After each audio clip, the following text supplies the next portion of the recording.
an accessible and affordable convention because they underwrite the cost of the reception and some of the cost of the food. So please, let's join me in thanking them one more time.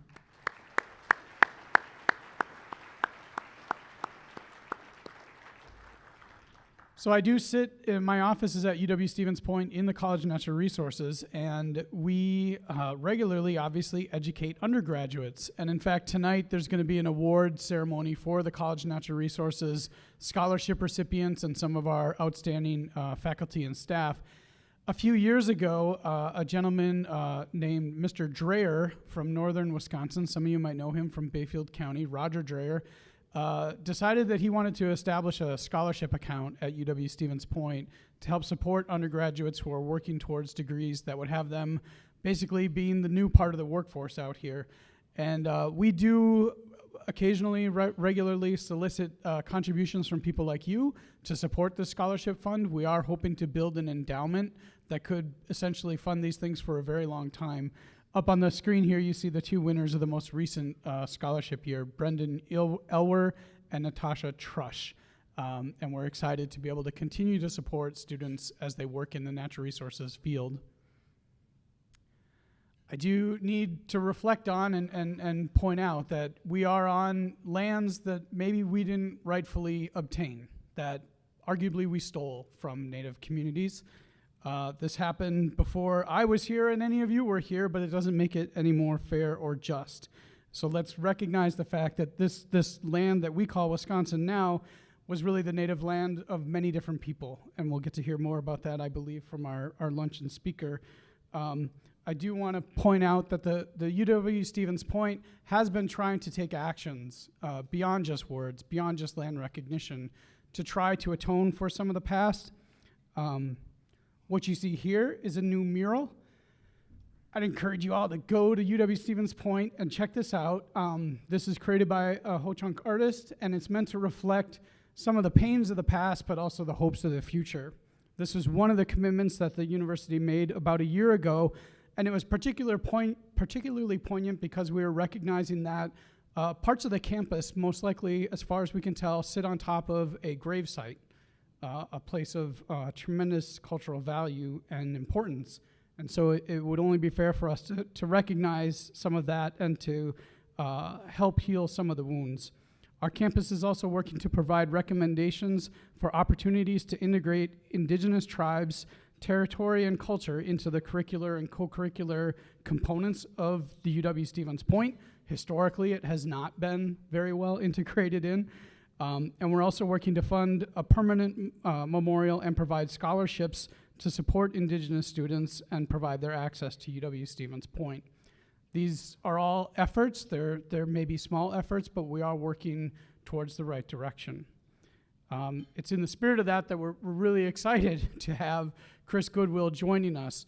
Kris is, I believe, the second ever Tribal Liaison with the Wisconsin Department of Natural Resources. And she's not the second ever Tribal Liaison anywhere in Wisconsin. It turns out many departments across state government have these positions, Tribal Liaisons, and it's been the Department of Natural Resources. I wouldn't say they're not, it's not like they're late in the process, but I would say it's overdue, and that we are very happy to have Tribal Liaisons serving as sort of conduits of information and trying to build understanding between the department, the people of Wisconsin, and the tribal nations of Wisconsin. So please join me in giving a warm Wisconsin welcome to Kris Goodwill.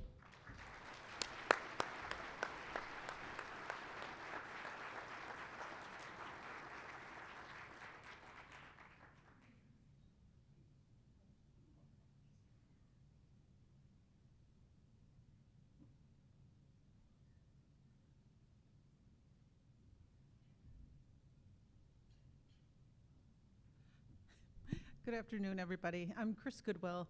I thought I was going to be introduced, and I was just told, well, introduce yourself, so here I go. I have actually been with the department for only 19 months. That makes me sound like a toddler, but I'm older than that.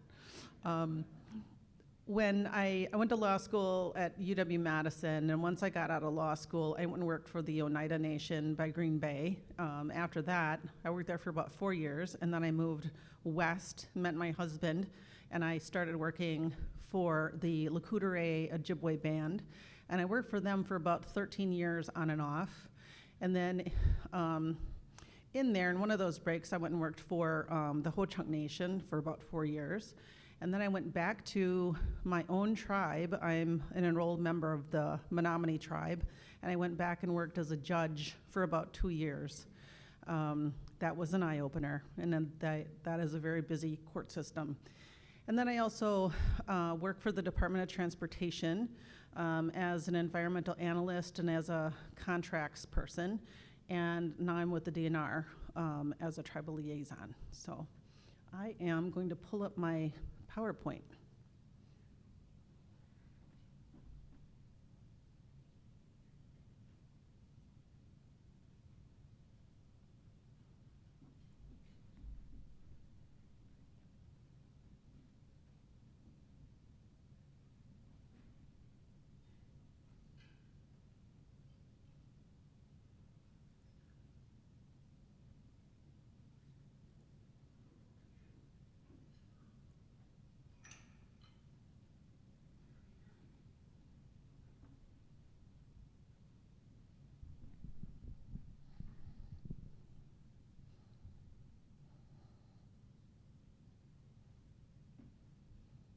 Okay, so first of all, I want to say I really like the quote, building trust around water. A lot of what I do is I try to create relationships between state employees at the DNR and the tribes who we work with. We also have a consultation policy the department does. Every cabinet within the Evers administration has a consultation policy with all of the tribes. So, and my position is actually covered within that policy, and then my job is really to facilitate communication and answer questions. I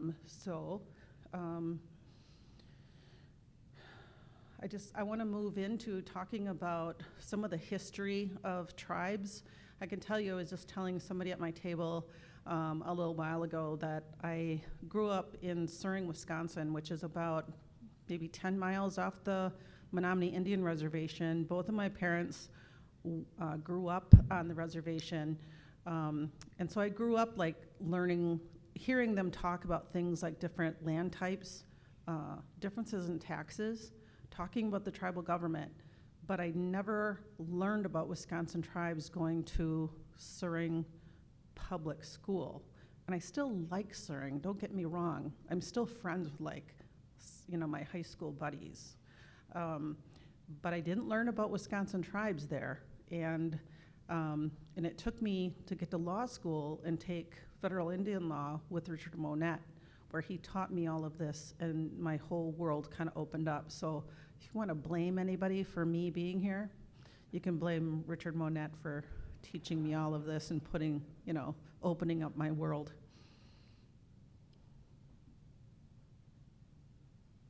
So I have a lot of information on my slides, and I know that we don't have a lot of time. You guys just got done eating. You want to take a little nap before you go into your next session. So I'm going to kind of go through this fast, but I really want to give you an idea of the history, because you can't really work with tribes effectively if you don't know some of the history and how we got here. So there's my overview. I'm just going to talk about the tribes. I'm going to talk about some history. I'm going to talk about tribal sovereignty, because people have heard that, yeah, tribes have sovereignty, but where does it come from? Why are they different than, other groups that we have? I'm also going to talk about the Dawes Allotment Act, because that's the federal statute that is the reason why we have these different types of land within reservations. And so that's a topic that I think is important, certainly to this group. And then I'm going to talk about the Voigt case, give you some background on that, and then I'm going to talk about a little bit about my role, because when I was talking to Mr. Olson, I think he said to me, so what do you do anyway? So I did a slide on that. He's laughing, so I'm happy that he's laughing. So there's the map. I know you can't see it all that well, but you can see where the reservations are. You can see that Ho-Chunk has lands. They don't have like one distinct area for their reservation. And it's because of Ho-Chunk's history. I mean, Ho-Chunk was a tribe that they tried to move to Nebraska, and there were tribal members that said, nope, we're not going. This is where, we're from, and then ancestrally, this is where we belong. So they have pockets of trust land in different areas throughout the state.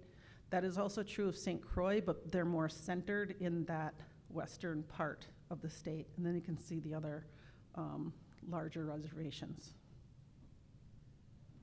So here's the list of 11, and we also have some people say it's a state recognized tribe, although my academic background tells me that, the state doesn't recognize tribes, the federal government recognizes tribes, but I know that Governor Evers has a relationship with the Brothertown tribe, but it's not federally recognized, so that's why it's not on my list. But I mean, nothing against Brothertown. I hope that, they're successful in getting federal recognition. And another little statistic is that there's 574 federally recognized tribes in our country. Many of those are in Alaska. So like I was saying, you need to understand the history to understand even the current status of tribes. They have a unique relationship to the federal government, and it's called a trust relationship. It's complicated, and you have to get into some case law to really know where that's at. So you have remnants of it here and there, and then other times you can see it full-fledged. And so tribes have been described as sovereigns with quasi-governmental status, and in case law, they've been described as domestic dependent nations. Yeah, so I'm going back to 1492. So colonial and Confederation period, this is when there was a government-to-government relationship between the United States and tribes, and then treaties were started. Historically, European countries dealt with tribes on a government-to-government basis, and then the treaties themselves, within the treaties, they offered health services, schools, teachers, money, and other goods, but the tribes were still called like the Indian problem. And George Washington at the time, you can see that quote, wrote to Congress saying that was a waste of money and lives to fight a war with Indians because they would vanish as white civilization advanced, just like the animals of the wild.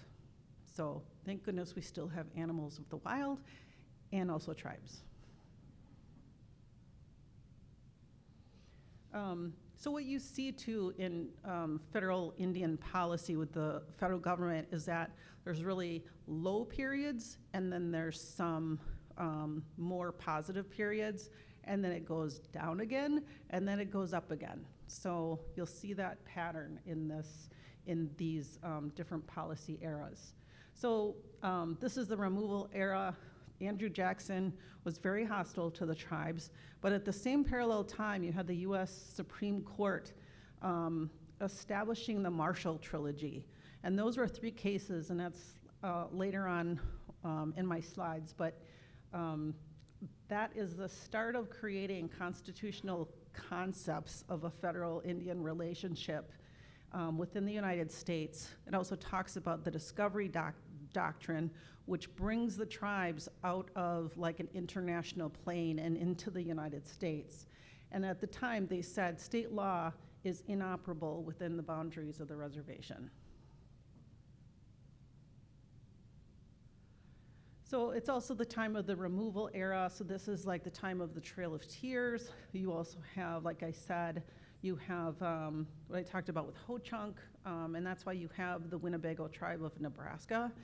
And then the Oneida Nation, originally from New York. There's still like an Oneida Nation in New York now, much smaller than the one that's in Wisconsin.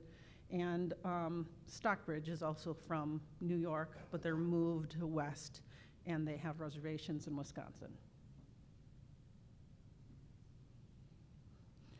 So then you have the reservation movement. The discovery of gold increases the competition for land. So tribes are pushed further west, but this is also the time that reservations are established. And then religious and cultural practices of the tribes were prohibited. President Grant delegated control of the reservations first to the military and then to religious groups. So you'll see later, I'm going to talk a little bit about boarding schools, and boarding schools, even though they were federal schools, they were run by religious groups.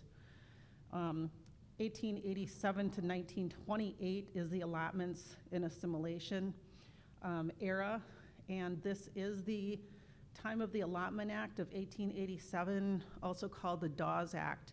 And I refer to this as probably one of the most destructive federal statutes for tribes, because we're still dealing with the consequences of this federal statute. And what it did is it took a reservation and it divided a reservation into 40 and 80 acre parcels, and then those parcels were then deeded to a head of household, and they were put under a patent. And after 5 years, that patent went away, and then those lands became taxable. And tribes didn't know. They had no idea. Tribal people at that time did not know even what taxes were, and so many parcels were lost that way. But then if there were any parcels left on the reservation, they were also put up for sale. So that's why now, even in this time, we have reservations that have checkerboard jurisdiction, meaning that they have you have tribal trust land, you have tribal fee land, that would be fee land purchased by the tribe, you have non-Indian fee land, you have still tribal allotments that were like the original allotments of those people, those head of households that were deeded those 40 and 80 acre parcels. And then this was also the beginning of federal Indian boarding schools. And I know that this has gotten some press coverage recently. I remember seeing Anderson Cooper up in Canada. But even what happened in Canada, that model was started in the United States. And then so that was a downswing. This is actually an upswing through the Indian Reorganization Act, where you have, so I say like a 180-degree shift to strengthen tribal governments. And why is because this Merriam report said this is a disaster. So then they passed the Indian Reorganization Act, in which tribes were encouraged to pass their own constitutions. They were restored the right to manage their own lands. They authorized funds for land, education, and government, but still with Secretary of Interior oversight and approval. And then we go into, here's a downswing, termination. Termination was, they looked at tribal communities as communal, and they wanted to make them more reflect capitalism. So they looked at certain tribal communities, and one of those communities actually was my tribe, the Menomonie tribe, because we had a lumber mill, and if you know that area, we still have a lumber mill, MTE, and actually it's become quite famous. I mean, like the wood is used for NCAA basketball floors and that sort of thing. But because of that business, they terminated the Menomonie Nation, and so they closed tribal rolls, they liquidated assets, they ended federal supervision, and it took the tribe 12 years to, there was a restoration committee. Ada Deer was on that committee, other people were on that committee to get the tribe restored, and it took 12 years. Another thing that happened is that they passed Public Law 280, which I said before, like states did not have jurisdiction on reservations. PL 280 changed that. And Wisconsin, you can see that Wisconsin was one of the states that was included, except for Menomonie. And what it did is it said, state, you now have criminal jurisdiction on reservations. Unfunded mandate. States didn't like it, tribes didn't like it, but so be it. And it's still that way, although tribes are like looking at retroceding from PL 280 now. And then at the time too, you have this urban Indian relocation program. And I bring this up because there's large Indian communities like within these cities, such as Milwaukee. I would put Milwaukee on there too, but Chicago and those other cities. And because unemployment was so high, and it still is high on a lot of reservations, but they had a program where they were set up in larger cities. And for some reason, my family went to Detroit. I don't know really why, but that's why I have relatives in Detroit now. And then this is also an upswing from 1961 to present it's the period of self-determination. So now you have tribes having their own governments. It is now the time that gaming is established, and so they have an economic resource.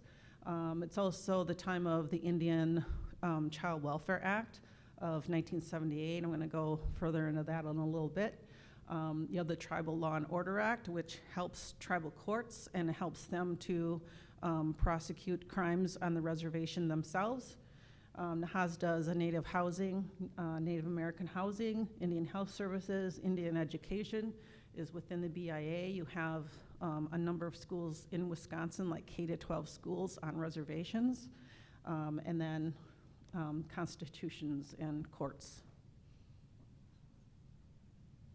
So I want to talk a little bit about boarding schools and historic trauma. And the reason why I talk about this, first of all, is because my mom actually went to boarding school. My mom, both of my parents, I said, grew up on the reservation. My mom went to boarding school, and my dad went to parochial school and went to mass every day.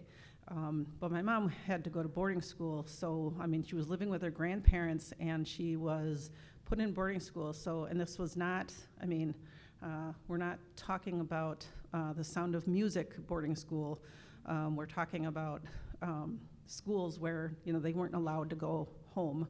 And the purpose was to take them out of their own culture and to remove them really from learning their language. And there's the largest boarding school in the United States is the Carlisle Indian School. It's in Pennsylvania. And they would put kids you'd put little kids on trains and transport them like from the west to Pennsylvania. And so there were like 10,000 Indian children at the Carlisle boarding school. My mom went to boarding school in Kashina, so she wasn't that far away, but she didn't have a means to get back to her grandparents.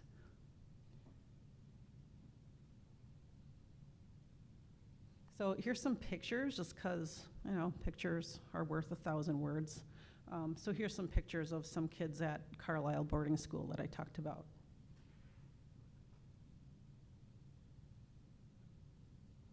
So that bottom picture, you can get the idea of like how many kids were at that school. And then there were actually like graveyards at the school because, the kids passed away. Now tribes are going back to Carlisle and bringing those human remains back home. And then this last picture is just this young man, what he looked like when he got to Carlisle, and then that's what he looked like when he was in school. And then we had boarding schools in Wisconsin. So yeah, the U.S. boarding schools, we had Menomonie boarding school in Kashina. There was a boarding school at Oneida. There was a Lac du Flambeau boarding school. And then there were day schools, too, that kids went to, long days, 12-hour day schools. And then boarding schools run by others for the U.S. government. You have the Toma Industrial School, the Wittenberg School, St. Joseph's Indian Industrial School in Kashina. That is where my mom attended school. This picture is awfully blurry. I know you don't have to rub your eyes or anything. It's blurry. This picture came from the Oshkosh Historical Society, and it was this blurry when I got it, and it doesn't give a year. It doesn't identify anyone in the picture. We only know that it is from St. Joseph's Boarding School in Kashina. So, and you can see the nun in the background. And then the reason why I like to show this is because that girl standing up by the door frame, I think, could possibly be my mom.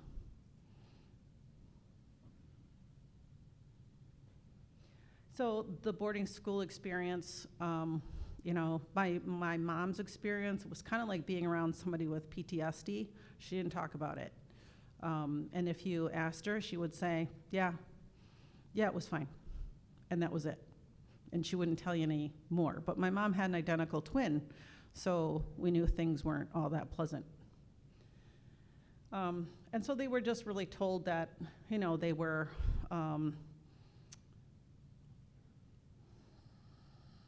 not as good as others, and they were educated to be laborers.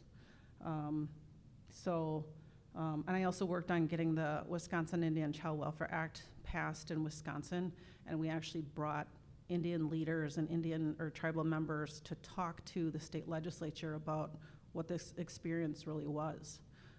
And I think that that carried a lot of weight. And it was passed unanimously by the state legislature. So then you had these findings. These are national findings. You can see the statistic coming out of Wisconsin. The risk of an Indian child being separated from his or her family was 1,600 times higher than that for a non-Indian children.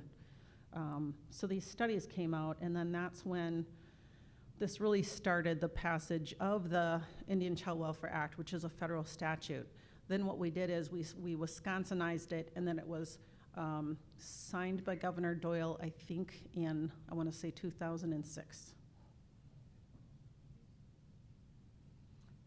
So effects of historical trauma, they're still there. I mean, one of the reasons why I talk about this is because I'm only one generation away from, you know, my parent experiencing this directly. I talk about also the Indian designation because, like, my relationship to my tribe is a political relationship. So I am not only a US citizen, a Wisconsin citizen, I am also a citizen of the Menomonie tribe.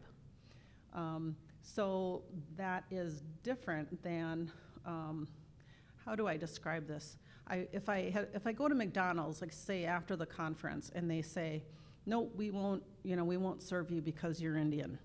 Well, I mean, that is still racial discrimination. It still falls under the Civil Rights Act, and I would have a claim. So as an individual, I still have that, but my relationship to the tribe is as a tribal member and a member of that government. So, and this is a question that I think a lot of people have, like, where does this come from? Why do tribes have this designation? And it's really out of the Constitution. And so, you know, people can say, oh, treaties are so old.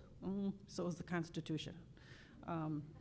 So, you know, here it is. It's Article 1, Section 8, and it talks about to regulate commerce with foreign nations and among several states and with the Indian tribes, because they were recognizing that tribes had their own governments and their own structures before the country was established.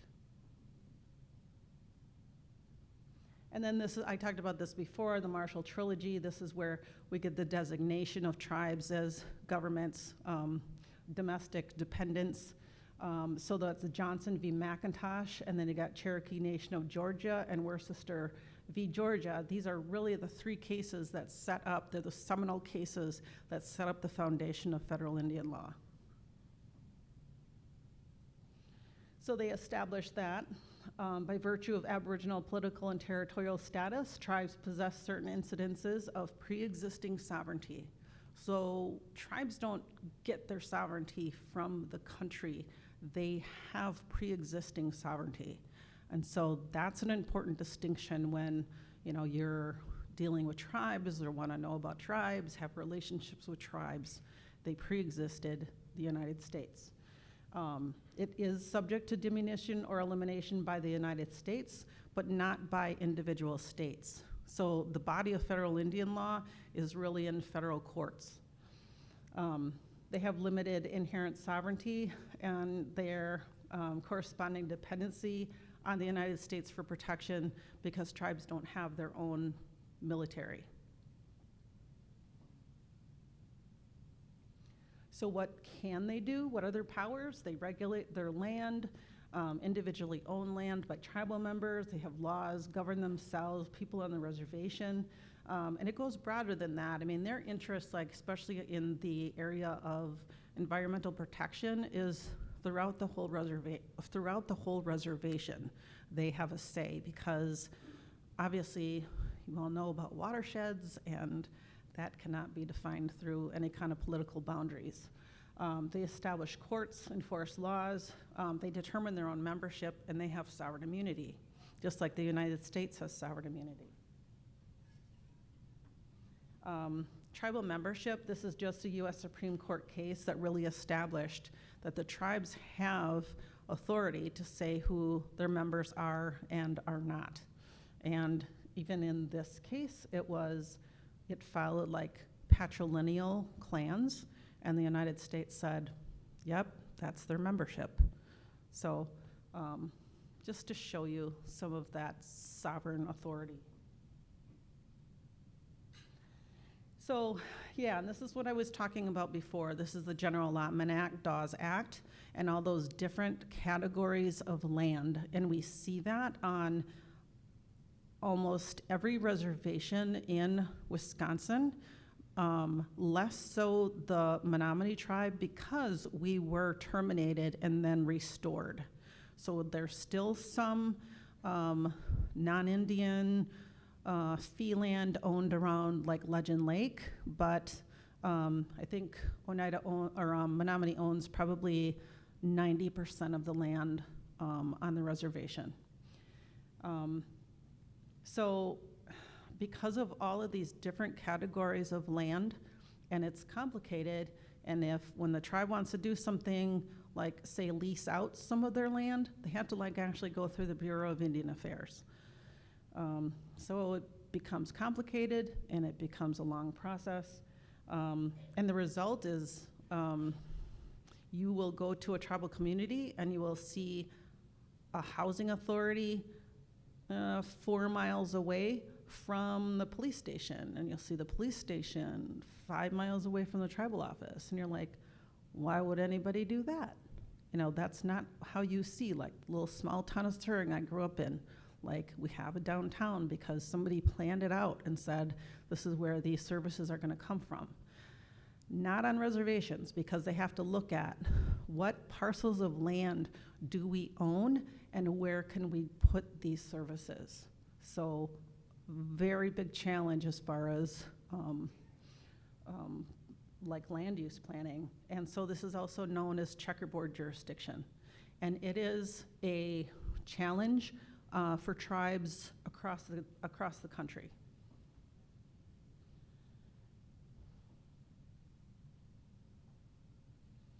So I just wanted to show you this map. This is the Crow Reservation out in Montana. And if you can see all those different colors, those are all different types of land types of the ones that I just described. So it can get very complicated, and that's why you hear about even a lot of jurisdictional issues on within reservations with law enforcement, even with environmental issues. So now I'm going to turn to the Voigt case and off-reservation hunting, fishing, and gathering rights of the 6 Ojibwe bands in northern Wisconsin. So this map shows the ceded territory. I don't know if everybody knows that the ceded territory is actually the top third of our state. And so the DNR, we work with the Ojibwe bands on a regular basis because of this case, and we have stipulations. So for instance, the decision was made, and then after that, we got our elk herd in Wisconsin. And there was an elk management plan, and there was an elk hunt. So in this case says that tribes have a right to do that too. So we have like an elk stipulation that came after the decision, just to give you a sense of that this is still It's still alive and well today. So it all started with the Tribal brothers, Mike and Fred Tribal, and I had the pleasure of knowing both of them, and Fred passed away now.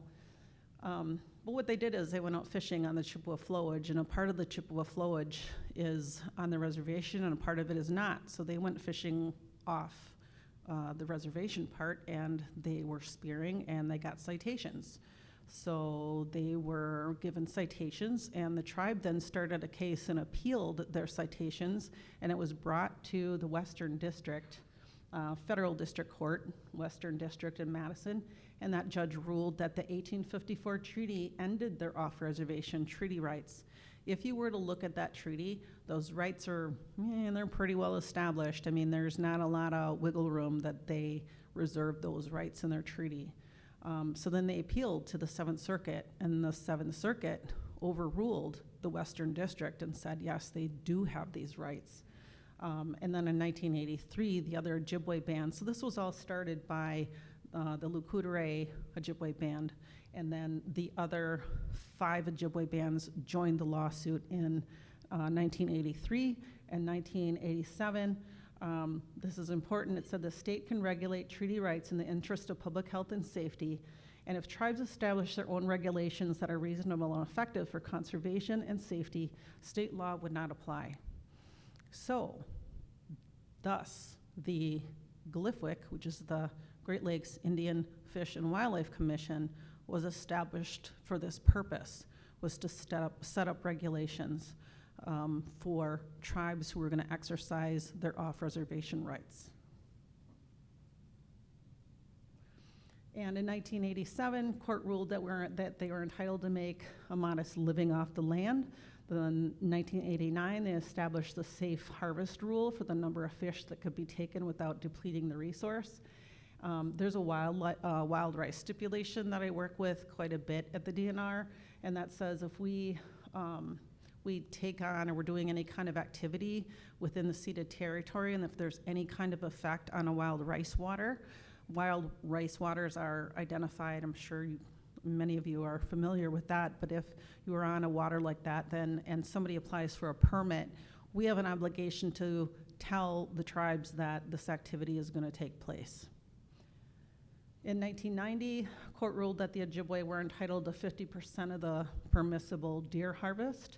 1991, court rules that Ojibwe did not have a treaty right to harvest trees that were taken to the mill. So that's one thing that they couldn't do is commercial timber cut. And then 2001 stipulation process, it was established. So we still have a biennial review of the stipulations and new things coming along. And then my example that I said before was the elk harvest. Oh, so here's back to my role. So like I said, we have a consultation policy. The most recent version of it was signed in 2021 by Governor Evers, and it talks about, my role is to foster open communications between our agency and the tribes, present information, concerns, and questions from the DNR to tribes and vice versa, and address questions by the DNR and the tribes, and that keeps me pretty busy. So this is the question I got from Mr. Olson. Like, what do you do anyway? So we've been working with the tribes on the wolf management plan, the elk management plan. There's also a bear management plan. There's a beaver management plan. There's a lot of different wildlife management plans. I'm also working with the tribes on Enbridge Line 5, which, if you're familiar with that, it's not going through the reservation anymore, but the proposed line is going around the reservation, and that's a lot of the same water bodies and the same watersheds. So the tribes, and it's in the ceded territory, so the tribes are still very much involved. Another thing that I was just working on last week is we submitted America the Beautiful Challenge grant to the federal government and put in a project for wild rice restoration. And that's not just a ceded territory. It's going to be like throughout the whole state. But obviously, the tribes, such as the Ojibwe bands and my tribe, Menomonie, have a very close relationship with rice, and it's a part of the Ojibwe migration story. That's why they moved. They're originally from the East Coast, and they came to this area for the food that grows on water. And then I also work with internships. There's 2 tribal colleges. There's a college of the Menomonie Nation, and there's the Courte Ojibwe University, and we're setting up, the DNR has internships now set up with those 2 colleges. The Courte I'm working on right now, so I shouldn't say that it's set up, but I'm working on it. And with the Summer Tribal Youth Program as well, that's actually statutory. It's a certain amount of money that go to the tribes to have a summer youth program to get Native youth interested in environmental fields. And then there's the sturgeon transfer at Menomonie, because sturgeon, historically, that is also a very cultural, significant resource for the Menomonie, and right now the sturgeon can't make it up through the Wolf River because there's dams around the Shawano area, and so literally we're like transporting fish to them, like literally a fish Uber, and we bring them up there. I also work on CWD notices. I mean, CWD is something that we're all concerned about, and it's not, yeah, we have our scientists in the DNR, but the tribes are very, very concerned about this as well, a very important resource. Fish advisories. I'm also have worked on a burial mound policy, and then what I mentioned before, the treaty rights and the void stipulations. A picture again. So this is I always have to count, this is my great-great-great-great-grandparents on the Menomonie Indian Reservation, and this is like the Warrington side of my family. And then just a quick slide for resources, because if you want to know more, there's actually really good websites out there that are available to the general public. There's the witribes.wi.gov, and that's actually administered through the Department of Administration, and it talks about all the histories of every single different tribe in the state is on there. Also contact information, maps, etc. And then there's also a very good resource put together by David O'Connor at DPI, WisconsinFirstNations.org. He also sponsors like a summer institute for people, and he's really trying to target educators, but he accepts other people into his summer institute as well. And there's my email if you have any questions. And Wawanin, that's thank you in Menomonie. So if anybody has any questions, I think we have time. No? Let's give a round of applause.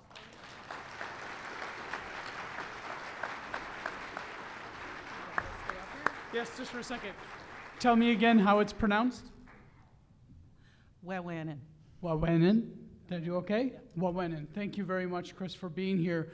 We are running short of time, so we don't have time for questions, but were you able to stay a little bit if people wanted to come talk to you as well? Okay. That would be great. She's going to stay for a little bit.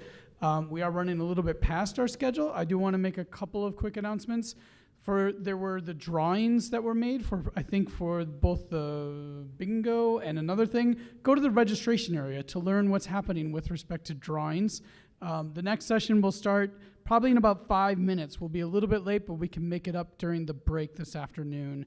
And I appreciate you all for your time. And once again, let's offer Wawanin to Kris.